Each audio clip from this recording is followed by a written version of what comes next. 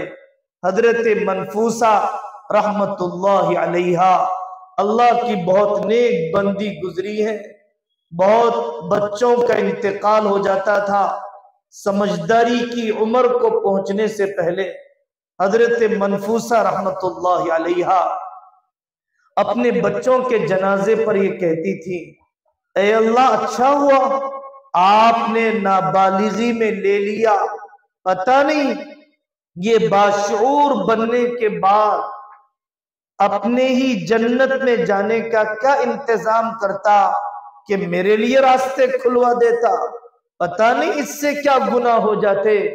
اس کا کم عمری میں مرنا، اس کا نابالغی میں جانا، اگر آپ کا یہ فیصلہ ہے تو ہم آپ کے فیصلے پر راضی ہیں۔ آپ کیوں نہیں سوچتے ہیں کہ آپ انسانیت کی محسن بن جائیں؟ کتنا بڑا احسان کیا مولانا الیاس صاحب رحمت اللہ علیہ کی اہلیہ نے پوری دنیا پر، کتنا بڑا احسان کیا۔ حضرت نانوتوی کی گھر والی نے پوری انسانیت اور مسلمانوں پر کیسا احسان کر دیا، زیور لا کر دے دیے، ترکی میں ہونے والی جنگ مسلمانوں کی حفاظت پر خرچ کرنے کے لیے الیاس صاحب رحمت اللہ علیہ کی اہلیہ نے بچا کچا سامان دے دیا، ہم آپ کے ساتھ مرنا چاہتے ہیں، آپ ہمیں نکاح سے نہ نکالیے۔ آج تبلیغی جماعت کی محنتیں میں نے ذکر کیا، حضرت علی میاں ندوی رحمت اللہ علیہ کا آج دنیا یاد کر رہی ہے، ابو المحاسن سجاد رحمت اللہ علیہ کو، ان کی گھر کی عورتیں، کیا بیماریاں، کیا تنگیاں، سیاست میں تجدیدی کام کر کے چلا گیا، سیاست کے میدان میں تجدیدی کام، کیسے لوگ گزرے ہیں۔ آصف قدوائی نام کے، ہم نے صحت مند بچوں کو معذور بنا دیا، ہم نے صحت مند بچوں کو ناکارہ کر دیا۔ وہ کیسی بلند حوصلہ مائیں تھی اور بلند عزیمت باپ تھے کہ جنہوں نے معذور بچوں کو صحت مندوں سے آگے کر دیا، معذور بچوں کو صحت مندوں سے آگے کر دیا۔ یتیم بچوں نے وہ کام کر دیے جو باپ رکھنے والوں نے نہیں کیے، بیوہ عورتوں نے وہ کام تاریخ میں کیے ہیں جو شوہر رکھنے والیوں نے نہیں کیے ہیں۔ فاقوں میں امام شافعی نے وہ کام کیا ہے جو 4 وقت 5 وقت کھانے اور کھلانے والی نسل نے نہیں کیا ہے۔ آپ اپنی نسل کو چھوٹے مقاصد پر جینے پہ مت ڈالیے۔ میں نے جو نام ذکر کیے ہیں، وَاتَّبِعْ سَبِيلَ مَنْ أَنَابَ إِلَيَّ، منیبین کے راستے پر، کامیاب انسانوں کے راستے پر۔ صرف 2 پیسے 2 پیسے 2 پیسے کسی بھی حال میں، چاہے نمازیں چھوٹ جائیں، چاہے شراب بانٹنا پڑے، چاہے خنزیر کے ٹکڑے تقسیم کرنا پڑے۔ یہ ہمارے بچے جو یورپ جا رہے ہیں، 90%، 90%، 90%۔ آپ پوچھ لیجئے بیٹا کیا کام کرتے ہو؟ ڈبل ڈیوٹی کرتا ہوں، پیٹرول پمپ پہ کرتا ہوں، سرو کرتا ہوں ہوٹلوں میں شراب کی بوتلیں بھی، اور پہنچاتا ہوں گھروں تک خنزیر کے ٹکڑے بھی۔ آپ کو یہ کمائیاں چاہیے؟ نکاح کی تاخیر کر کے آپ کو یہ کمائیاں چاہیے؟ 19 لاکھ کا لون لے کر اللہ سے اعلان جنگ کرتے ہوئے حیدرآباد نے یہ منظر دیکھے ہیں۔ مراد نگر کے علاقے میں لاکھوں کا لون اٹھایا گیا یورپ بچے کو پہنچانے کے لیے، وہاں کی رنگ رنگیلیاں اور وہاں کی آوارگی، وہاں کا اوباش پن، وَقَلِيلٌ مِّنْ عِبَادِيَ الشَّكُورُ، بہت تھوڑے ہیں ڈاکٹر حمید اللہ حیدرآبادی بننے والے، بہت تھوڑے ہیں تبلیغی جماعت سے جڑنے والے، بہت تھوڑے ہیں کسی نقش بندی بزرگ سے جڑ کر عالمیت کا سفر کرنے والے، وہ بہت تھوڑے ہیں جن کی تربیت بہت ہی مضبوط اور پختہ قسم کی بچپن سے رہی، وہ بہت تھوڑے ہیں کہ جنہوں نے یہاں سے وہاں جانے سے پہلے ہی اپنے آپ کو کسی نظام سے جوڑ دیا ہے، ورنہ وہ زیادہ ہیں جو بک چکے ہیں۔ ایمان کا سودا، اخلاق کا سودا، بہت چھوٹی ایک عیسائی عورت سے نکاح کرنے کے لیے تیار، صرف سٹیزن شپ حاصل کرنے کے لیے، کسی لڑکی سے نکاح کے بعد رخصتی کرنے میں تاخیر کرنے کے لیے تیار، صرف فارمیلٹی کو پورا کرنے کے لیے 30-35 سال کی جوانیاں ڈھل رہی ہیں، ناپاک ہو رہی ہیں، گندی ہوتی جا رہی ہیں، اللہ سے دوریاں۔ علماء سے پوچھو جن کے پاس نوجوان آ کر اپنے خیالات سناتا ہے، جن کی مجلسوں میں توبہ کرتا ہے، اتنا بڑا خدا، اتنا بڑا خدا سٹیزن شپ کو بنا لیا۔ واقعی غالب کی بات یاد آتی ہے، جب غالب کے ایک شاگرد نے آ کر کہا میں جا رہا ہوں کلکتہ، میں دہلی میں رہنا نہیں چاہتا، یہاں تو کچھ انتظام نہیں ہوا، اسباب کے درجے میں کوشش بری نہیں، لیکن بہت ہی غیر معتدل، غیر شرعی، بے مشورہ جانے والا شاگرد تھا۔ غالب نے کہا وہاں کے خدا سے، وہاں کے خدا سے میرا سلام کہہ دینا، وہاں کے خدا سے میرا سلام کہہ دینا۔ تو شاگرد نے کہا کہ حضرت کلکتہ اور دہلی کا خدا الگ الگ نہیں ہے۔ تو غالب نے، جن کی اخلاقی صورتحال کوئی اچھی نہیں تھی، انہوں نے کہا کہ جب خدا ایک ہے جو تجھے وہاں روزی دے سکتا ہے، وہ تجھے کیا یہاں روزی نہیں دے سکتا ہے؟ کیا ممتا بھی ہمارے مزاجوں سے نکل چکی ہے؟ کیا شفقت پدری بھی ہماری طبیعتوں سے اکھڑ چکی ہے؟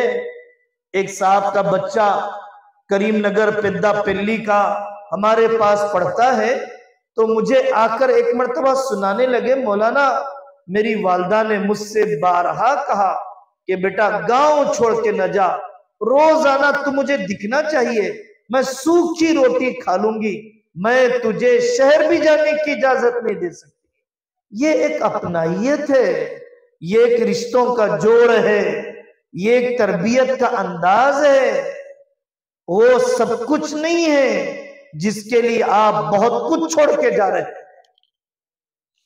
آپ تعلیمی سلسلہ آگے بڑھانے کا موقع دیجئے، عالم کورس بھی کروائیے، پی ایچ ڈی بھی کروائیے، اوپن ایجوکیشن کے ساتھ کئی نظام ہیں، عالمیت کے ساتھ انجینئرنگ کا نظام ہے، عالمیت کے ساتھ ایم بی اے کا نظام ہے، عالمیت کے ساتھ ڈگری کا نظام ہے، یہ بہت سارے عصری علوم کی شمولیت والے۔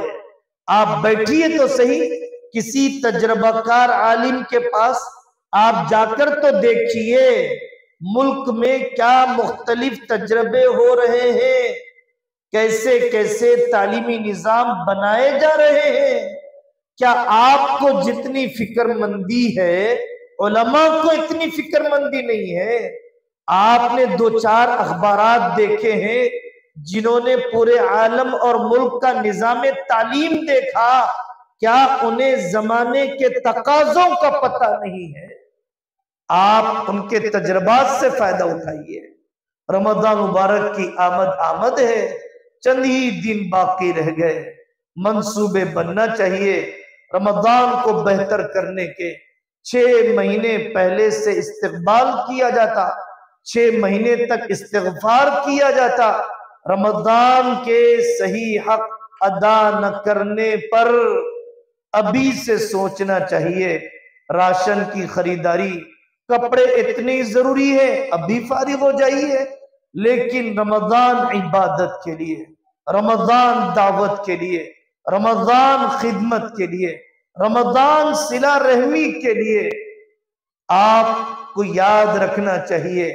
غزہ کا مسئلہ پھیکا نہ پڑ جائے، فلسطین کا موضوع ہلکا نہ بن جائے۔ ہمارے روزے تو اب شروع ہوں گے، جن کے روزے 200 دن سے چل رہے ہیں، ہمارے روزے تو 14 گھنٹے کے ہیں، ہمارے روزے 18 گھنٹے کے ہیں۔ جو بھائی اور ہماری بہنیں 200 دن سے ایک کھجور پر گزارا، صرف ویڈیو فارورڈ کرنے پر ہی ہم جی لیں گے، صرف ہمدردی کے 2 بول بولنے پر ہی ہم رک جائیں گے۔ قابل رحم وہ نہیں ہے، وہ تو قابل رشک ہے۔ ملبوں میں رہ کر بھی بے پردہ ہوتی نہیں ہیں ان کی عورتیں، بموں میں پس کر بھی جن کے بچے اپنے سطر کو کھلنے دینا نہیں چاہتے، چادر اوڑھ کر سوتے ہیں یہ کہتے ہوئے کہ بم اگر گر جائیں ہمارا سطر نہ کھل جائے۔ وہ قابل رحم نہیں ہے۔ میرا بیٹا قابل رحم ہے جس کو فجر نصیب نہیں ہے، میری ماں قابل رحم ہے جسے اتنے وقت کی چائے پیتے ہوئے بھی تلاوت کی دولت نصیب نہیں ہے۔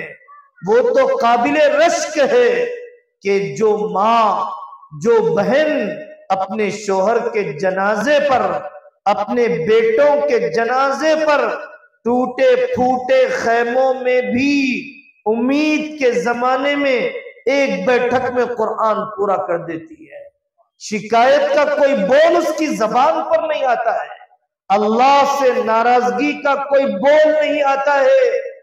قابل رحم میری نسل ہے جو کو ایجوکیشن میں رہتی ہے، میری نسل ہے جو غیر مردوں سے نکاح کرتی ہے، میری نسل ہے جو 0 EMI پر، فائنانس پر، لون پر جیتی ہے۔ وہ تو قابل رشک ہیں، قابل رشک ہیں۔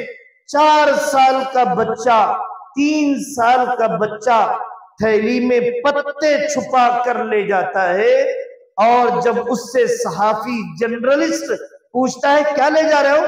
بھوک لگی ہے تمہیں؟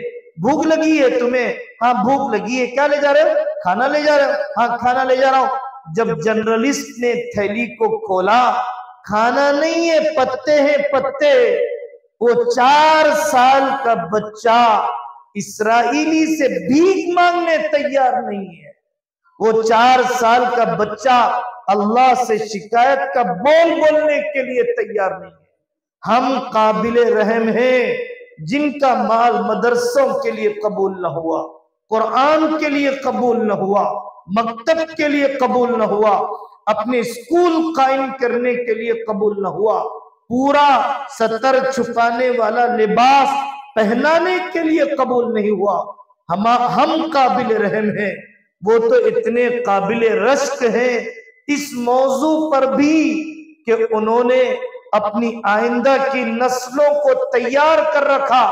اسرائیل تنہا پڑ گیا، امریکہ نے چھوڑ دیا اسے، دنیا کی طاقت حیران، دنیا کا سب سے پہلا مقدمہ کہ جس کی شنوائی کئی ملک حصہ لینے کے ساتھ کر رہے ہیں، اور دنیا میں بیت المقدس کی عظمتیں، شہیدوں کی لاشیں اڑ گئی، لیکن زندگی کی چنگاری جلا کر گئی ہے۔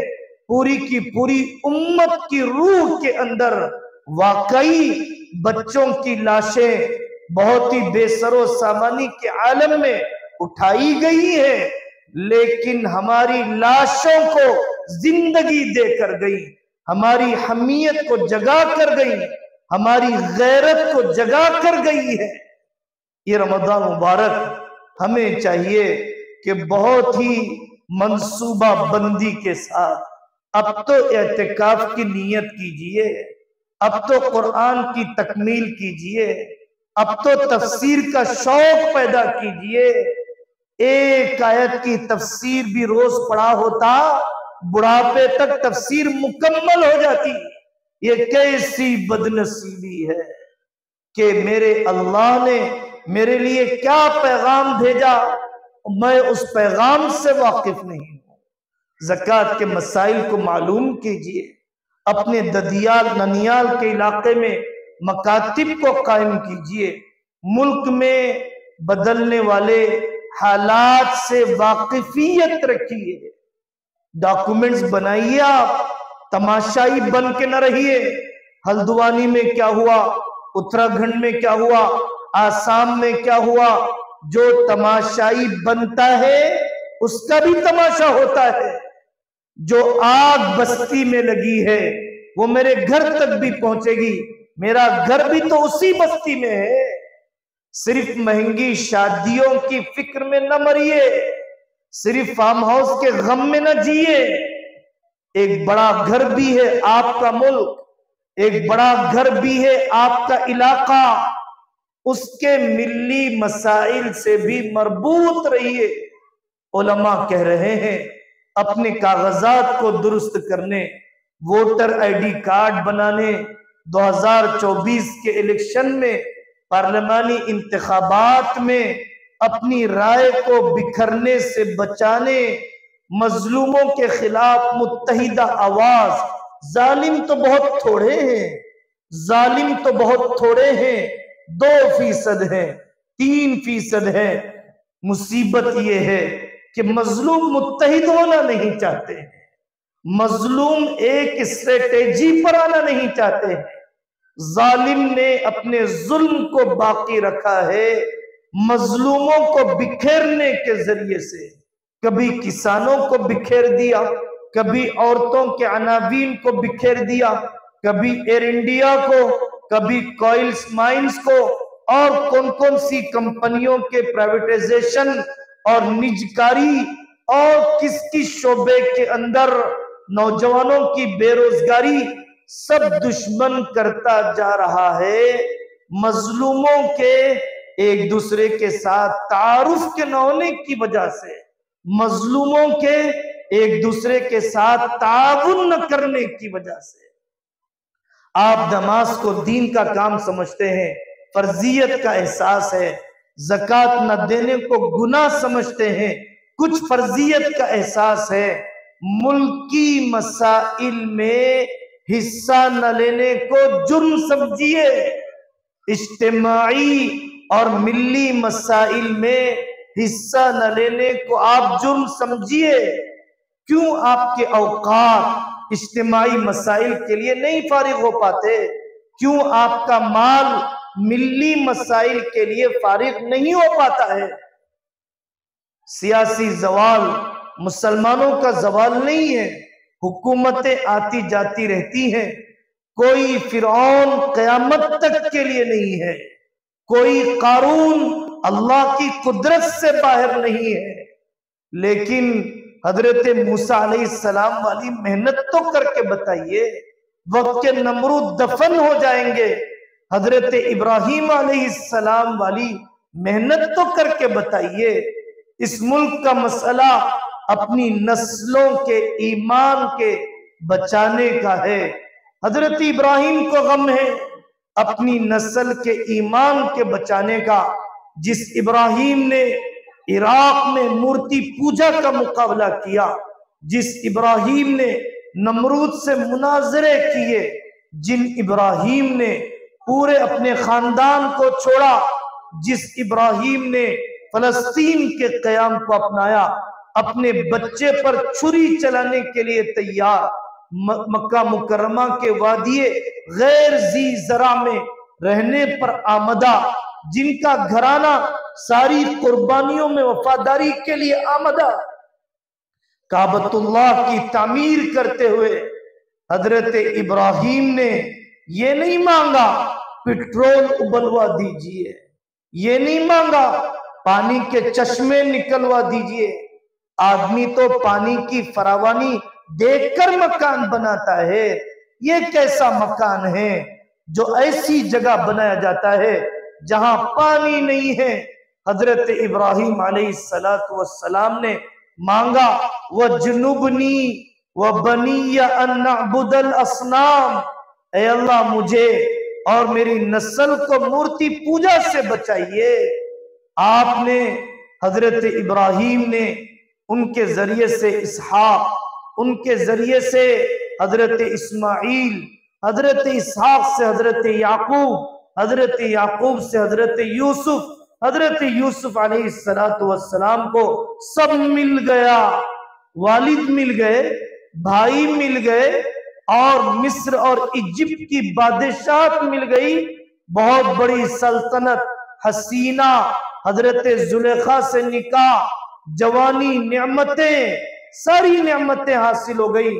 حضرت یوسف کا غم زندگی کا تب بھی یہ ہے، توفنی مسلمہ والحقنی بالصالحین، اے اللہ ایمان کی حالت میں موت دیجیے، ایمان کی حالت میں موت دیجیے، اور اپنے صالح بندوں کے ساتھ حشر فرما دیجیے۔ ایمان پر موت کا غم ہمارے بڑے سے بڑے بوڑھے کو نہیں ہے، بڑے سے بڑے بیمار کو اللہ سے ملاقات کا شوق نہیں ہے۔ یہ کیسے لوگ ہیں جن کو دنیا کی بے وفائی نظر نہیں آتی، جن کو موت کا قریب ہونا نظر نہیں آتا؟ من احب لقاء اللہ احب اللہ لقاءہ، جو اللہ سے محبت کو چاہتا ہے اللہ بھی اس سے ملاقات کو چاہتے ہیں۔ موت دیکھو، حضرت ابو بکر کی انتقال ہو جائے، مجھے لے جانا، حضرت نبی پاک صلی اللہ علیہ وسلم کے سامنے ان کے کمرے کے جنازہ رکھ دینا اور یہ پوچھنا کہ ابو بکر آپ کے پڑوس میں دفن ہونا چاہتا ہے۔ اندر سے آواز آتی ہے اوصل الحبیب الی الحبیب، ایک محبوب کو دوسرے محبوب سے ملا دیا جائے، ایک دوست کو دوسرے دوست سے ملا دیا جائے۔ کیوں وحشت ہے موت سے، کیوں ناراضگی ہے آخرت سے، جب تیاری نہیں کر رکھی ہے، جب اس کے لیے اپنے انس کو بڑھایا نہیں گیا ہے۔ ہمارے لیے موقع ہے رشتوں کے جوڑنے کا، رمضان کا موقع، شب برات کا موقع، مٹھائیاں بن جاتی ہیں، سویاں تیار ہو جاتے ہیں، نئے کپڑے آ جاتے ہیں، گھر دھل جاتے ہیں، رنگ روغن ہو جاتا ہے، رشتے نہیں جڑتے ہیں، نفرتیں نہیں دھلتی ہیں، روح تازہ نہیں ہوتی ہے، ناراضگیاں باقی ہیں بہنوں سے، دوریاں باقی ہیں بھائیوں سے۔ کب تک مرو گے اس انا پر، کب تک جیو گے اس ضد پر، اور کتنی دولت خالی کرو گے وکیلوں کی جیب بھرنے پر، اور کس بیماری کا انتظار ہے؟ ہم کس رخ پر جا رہے ہیں؟ بڑے لوگ کون ہیں؟ کب تک شیطان کو خوش کریں گے اپنی دعاؤں کو مردود کر کے؟ رحمان کو کب راضی کریں گے رشتوں میں ہار مان کے؟ ہمارے مرد آوارگی کی طرف کیوں، ہماری بیٹیاں میکے میں کیوں بیٹھ جاتی ہیں؟ کیوں بے پردہ کر دیا آپ نے ان بے ایمان ججوں کے سامنے؟ کبھی تو معاشرت کا سبق دیجئے۔ اکابر کے واقعات معاف کرنے کے، حضرت حسن حضرت محمد بن حنفیہ سوتیلے بھائی انبن ہو گئی. آگے بڑھنے والا عزت والا ہے، چھوٹا بننے والا عزت والا ہے، ہار ماننے والا جیتنے والا ہے. آج تک جیت کے کیا کر لیا، اب ہار مان کے دیکھ لو. معاف کر دیا. رسول اللہ صلی اللہ علیہ وسلم نے امی جان حضرت عائشہ رضی اللہ عنہ پر بدکاری کے الزام لگانے والوں کو معاف کر دیا. ان کی بیٹیوں کو طلاق دلوانے والوں کو ایک ایک صدمہ ہم جھیل نہیں سکتے ہیں، ایک ایک غم ہم نہیں اٹھا سکتے ہیں. حبار ابن اسود نے سب سے بڑی بیٹی کو زمین پر گرا دیا. اسی زخم میں حضرت زینب رضی اللہ عنہ کا انتقال ہو گیا. آپ نے معاف کر دیا حضرت وحشی کو کہ جنہوں نے آپ کے چچا کو قتل کیا، آپ کے آنسو نکلے ہیں. حضرت حمزہ رضی اللہ عنہ پر کوئی تو ہو حمزہ پر رونے والا، یہ وحشی ہے. کون ہے میرے آپ کے خاندان میں وحشی؟ کون ہے میری اور آپ کی برادری میں ہندا؟ یہ خاندان کے بوڑھے، یہ خاندان کی بوڑھیاں نفرتیں چھوڑ کر نہ مرے، فاصلے چھوڑ کر نہ مرے. اتنوں سے کہہ رکھا ہے میں مر جاؤں تو نہ میں مر جاؤں تو میرا چہرہ نہ دیکھنا. اتنوں سے کہہ رکھا ہے کہ جنازہ کون دفن کرے گا تمہارا؟ کیوں زندگیوں میں بھی نفرتیں، جنازوں کے ذریعے سے بھی دوریاں. یہ دیکھو حضرت حسن رضی اللہ عنہ کے انتقال کا وقت قریب آیا. بڑی خواہش تھی حضرت محمد الرسول اللہ صلی اللہ علیہ وسلم کے کمرے میں دفن کیے جانے کی. امیر مدینہ نے انکار کر دیا، نہیں دیں گے ہم موقع حجرہ عائشہ میں تدفین کا. حضرت حسن رضی اللہ عنہ نے مرتے ہوئے امت کو جوڑا ہے. حضرت حسن نے فرمایا مجھے عام قبرستان میں دفن کر دینا، لیکن میرے جنازے کو لے کر امت کو نہ توڑنا، میرے جنازے کو لے کر امت کو نہ توڑنا. علماء اسی کام کے ہیں. آئیے بیٹھیے، تقسیم جائیداد کا دین سیکھیے. اپنی زندگی میں تقسیم کیسے کی جائے، اپنے مرنے کے بعد کیسے تقسیم کی جائے. حالات جب نارمل ہو، شوگر بی پی جب نارمل ہو، جب سرجری آسانی سے ہو جاتی ہے، نکاح سے پہلے لائیے اپنے داماد کو، نکاح سے پہلے جوڑیے اپنی بہوؤں کو، اور بچوں کے بگاڑ سے پہلے لائیے. علماء کی صحبتوں میں طلاق کے وقت لایا، مقدمے کے وقت لایا، بگڑنے کے بعد لایا، تو پھر اس کے بعد اولاد کہاں سنے گی؟ مفتی صاحب تو میرے ابو جی کے ہیں، میرے کہاں ہے؟ یہ مولوی صاحب تو میرے شوہر کے، میرے کہاں ہے؟ پھر ذہن تقسیم ہو جاتے ہیں، اعتماد باقی رہ نہیں پاتا ہے. اس وجہ سے آپ حضرات کو چاہیے اس موقع سے جو صلہ رحمی کی جا سکتی ہے. شادیوں میں آنے سے حقیقت میں رشتے نہیں جڑیں گے، 4 قسم کے میٹھوں سے رشتے نہیں جڑیں گے. اب لفافے میں پیسے دینے سے نزدیکیاں پیدا نہیں ہوں گی.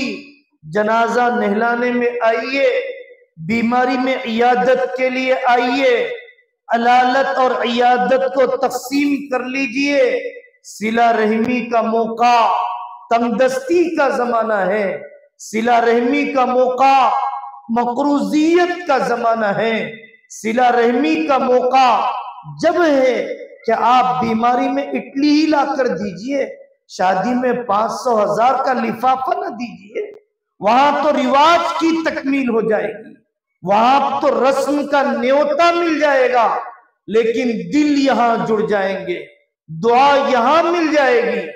کچھ ہی دن پہلے مدراس کے علاقے میں ایک بڑے عالم دین کی والدہ کی موت کا وقت قریب آیا. لوگ اپنی بیٹیوں کو تو بہت یاد رکھتے ہیں، اپنے بیٹوں کو بھی بہت یاد رکھتے ہیں. عثمان انتقال سے پہلے شریعت میں وصیت کرنے کی اجازت ہے، 1/3 کی وصیت کی اجازت ہے۔ اس ماں نے 1/3 سونے کی وصیت اپنی بہوؤں کے لیے کی ہے۔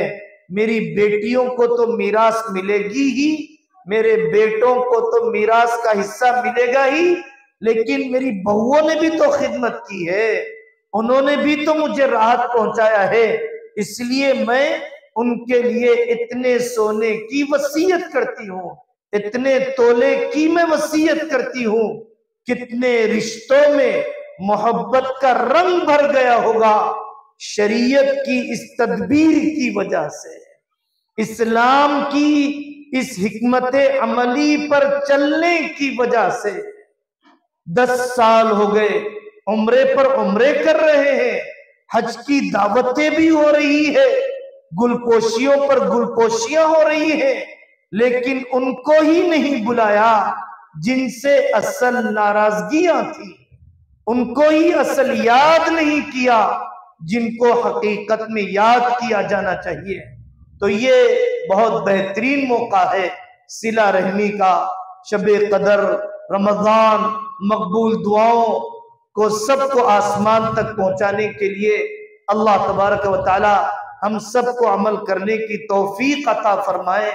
حضرت مولانا عبدالقوی صاحب دام برکاتہم تشریف لا چکے ہیں، آپ حضرات اپنی جگہ پر بیٹھے، اب بیٹھ جائیے۔ وَإِذِ اعْتَزَلْتُمُوهُمْ وَمَا يَعْبُدُونَ إِلَّا اللَّهَ فَأْوُوا إِلَى الْكَهْفِ يَنشُرْ لَكُمْ رَبُّكُمْ مِنْ رَحْمَتِهِ وَيُهَيِّئْ لَكُمْ مِنْ أَمْرِكُمْ مِرْفَقًا۔